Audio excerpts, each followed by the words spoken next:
The quest for ring number 18 starts now. LeBron and the Lakers have had a week to rest up and get ready for the NBA's real season. They're starting a series in LA for the first time since 2012. And for the first time ever, they'll have Luka Doncic on their side. He took the Mavs to the finals last spring. He hopes to level up this year. And how well did Redick sleep? He may tell us. He will be on the bench for his first playoff series as a head coach.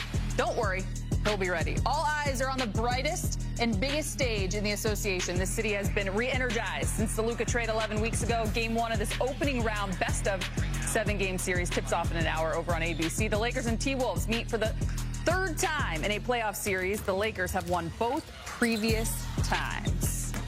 As we say hello and welcome to Access Sportsnet Lakers, brought to you by your Southern California Toyota dealers. I'm Alec Clifton, joined by the Hall of Famer Big Game James Worthy, our Laker insider Mike Bresnahan. I kind of feel like I don't know what I'm doing because it's been so long.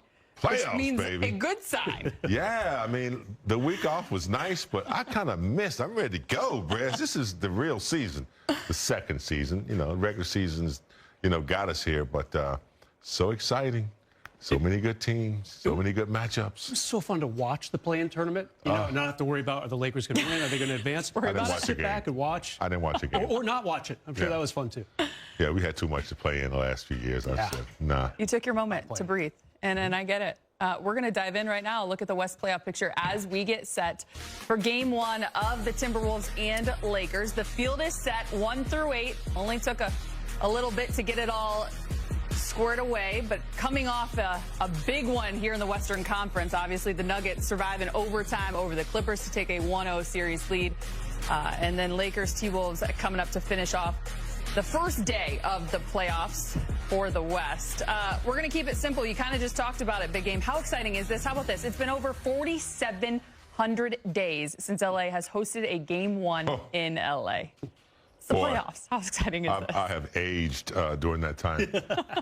Yeah, I mean, so exciting to see, the front office, it was a battle, a lot of changes, coaches, a lot of people didn't agree with what was going on, but they held their patience, and they have come to a point where they got a really good program here. Good coach.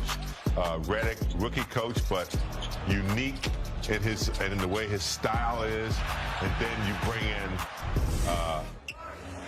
in, possibly the best player in the league, perhaps, in Luka Doncic. So add that with LeBron, some other pieces. We got some defensive dogs I like now. It's a good makeup. No big. We lost our rim protector with AD, but man, I think Jackson Hayes has stepped up, and as a unit, they play small, but they can play big sometimes. It's been so fun to watch this team. They've really rediscovered the three-point game and caught up to the league in a lot of ways. I mean, you could say Golden State kind of brought us down this path of threes for everybody at every position. But really, in the last few years, it has been absolutely nuts what Boston's done as a team. What Ant-Man did as a player this year, 320-plus threes made.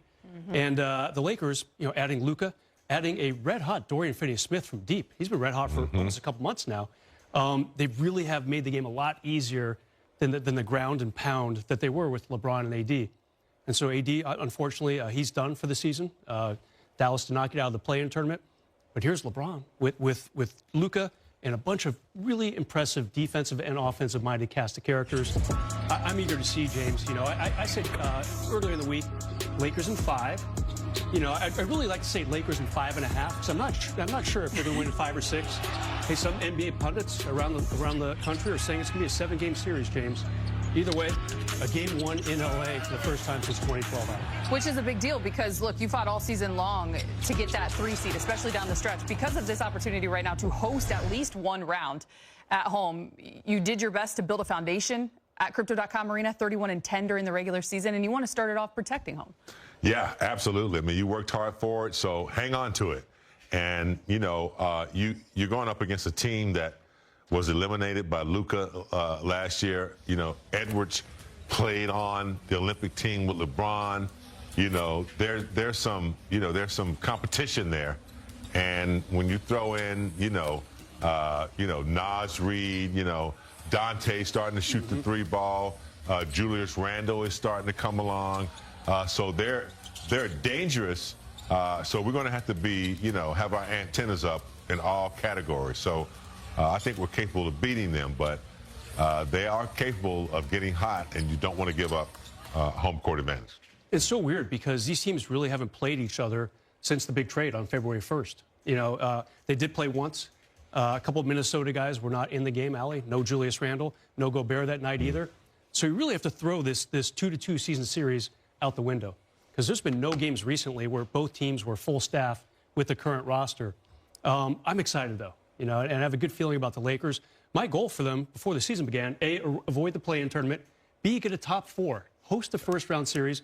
They did one spot better. They're top 3, obviously, and they've got to be pretty pleased with the regular season, but no one's going to care about that. How do you do going forward until maybe late June? We know how the Lakers look down the stretch. The T-Wolves feeling pretty good about themselves as well, finishing the regular season 17-4 with their final 21. Game 1 versus the T-Wolves. It tips off at 5:30 as we get you live to Crypto.com Arena. Lakers reporter Mike Trudell first on the floor as always. Hello, Mike. Hey guys, welcome downtown. Well, look, the Lakers really worked hard this season to get to 50 wins, and that got them tonight. Home court advantage in the first round against a Minnesota team that only won one fewer game at 49 wins. So it's a really good basketball team. Western Conference Finals last year, and of course it was Luka Doncic that sent them home in 5 games. Everybody remembers the step back over Gobert. Now, this whole week, both teams have had a lot of time to prepare, and we'll see the first punch that J.J. Redick throws. Now, I can tell you, and you'll be able to tell in a second here, he is locked in, he is loaded, he is serious, and he is ready for Game 1 to start. Now, here's J.J. Redick. I think our team has it, and, it's like anybody that's been in a highly competitive situation with stakes, you know what that feeling is like. You know that every game's going to be a little different. What's the top line item for Game 1 against Minnesota? Play hard and execute.